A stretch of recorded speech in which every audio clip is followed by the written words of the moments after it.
नमस्कार दोस्तों, स्वागत है वर्ल्ड टॉक्स हिंदी में। आज हम बात करने वाले हैं एक बेहद अहम मीटिंग की, जो पिछले महीने नई दिल्ली में हुई। इस मीटिंग में शामिल थे इंडो पैसिफिक कमांड के कमांडर एडमिरल सैमुअल पापारो और उनके ऑस्ट्रेलिया, भारत और जापान के सीनियर मिलिट्री समकक्ष। यह मीटिंग इसलिए खास थी क्योंकि ये चारों देश मिलकर बनाते हैं क्वाड, एक ऐसा समूह जिसे अब तक सिर्फ एक कूटनीतिक मंच माना जाता था, लेकिन अब इसकी शक्ल बदलती दिख रही है। अब सवाल उठता है, क्वाड की शुरुआत आखिर क्यों हुई थी? क्वाड की शुरुआत गैर पारंपरिक सुरक्षा मुद्दों जैसे प्राकृतिक आपदाओं, अवैध मछली पकड़ने और क्षेत्रीय स्थिरता बनाए रखने के लिए हुई थी। शुरू में इसने सैन्य गठजोड़ से दूरी बनाई रखी ताकि दक्षिण पूर्वी एशियाई देशों में असंतुलन न हो। लेकिन अब हालात बदल रहे हैं और बदलना भी जरूरी है। चीन की बढ़ती ताकत और उसकी रणनीति अब अमेरिका और उसके साझेदारों के लिए एक बड़ी चुनौती बनती जा रही है। इंडियन ओशियन यानी हिंद महासागर, जहां से एशिया, यूरोप और मिडिल ईस्ट की अर्थव्यवस्थाएं जुड़ी हैं, वहां अब चीन अपना दबदबा बढ़ाने में जुटा है। बंदरगाह, रेलवे और राजनीतिक संपर्कों के जरिए वह एक रणनीतिक जाल बुन रहा है।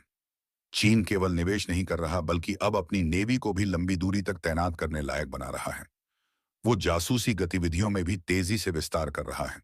और अगर अमेरिका और उसके साझेदारों ने इस पर अभी से काबू नहीं पाया, तो आने वाले 10 सालों में चीन न केवल समुद्री रास्तों को कंट्रोल कर सकता है, बल्कि छोटे देशों को डरा धमकाकर अपनी बात भी मनवा सकता है। अब बात करते हैं अमेरिका की रणनीति की जरूरत पर। अब तक अमेरिका ने हिंद महासागर को प्राथमिकता नहीं दी थी क्योंकि उसका फोकस वेस्टर्न पैसिफिक पर था, जहां चीन और नॉर्थ कोरिया से सीधा टकराव है।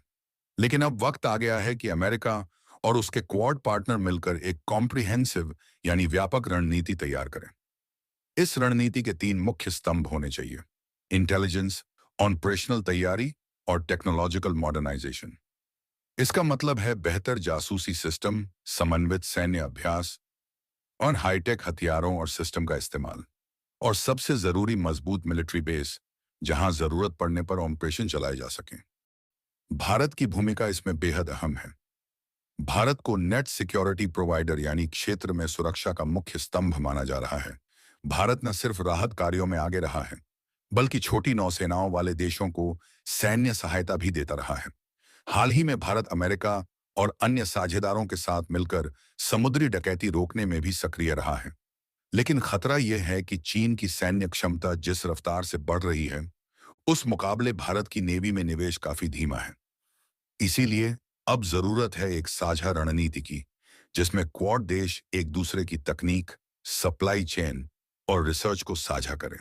जैसे ऑस्ट्रेलिया, यूएस और यूके मिलकर ऊकस के तहत नई टेक्नोलॉजी पर काम कर रहे हैं, वैसी ही साझेदारी इंडियन ओशन में चीन की चालों को कमजोर कर सकती है।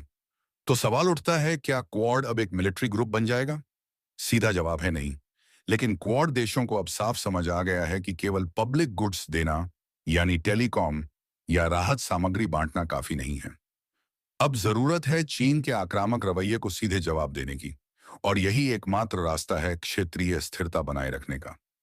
अंत में एक बात साफ है, हिंद महासागर अब रणनीतिक रूप से उतना ही अहम बन चुका है जितना पश्चिमी पैसिफिक। अगर अमेरिका और उसके साथी देश अब भी हिचकिचाते रहे, तो चीन वो जगह भर देगा और फिर हालात संभालना मुश्किल हो जाएगा। इसीलिए क्वाड को अब सिर्फ कूटनीति तक सीमित नहीं रहना चाहिए। मजबूत सैन्य सहयोग ही वो रास्ता है जो इस क्षेत्र को स्वतंत्र और सुरक्षित बनाए रख सकता है। तो दोस्तों, आपको क्या लगता है, क्या क्वाड को खुलकर मिलिट्री सहयोग करना चाहिए, या क्या इससे क्षेत्र में तनाव और बढ़ेगा? अपनी राय कमेंट में जरूर बताइए। अगर वीडियो पसंद आया हो तो लाइक करें, शेयर करें और सब्सक्राइब करना न भूलें। मिलते हैं अगली वीडियो में एक नए मुद्दे के साथ। तब तक के लिए धन्यवाद।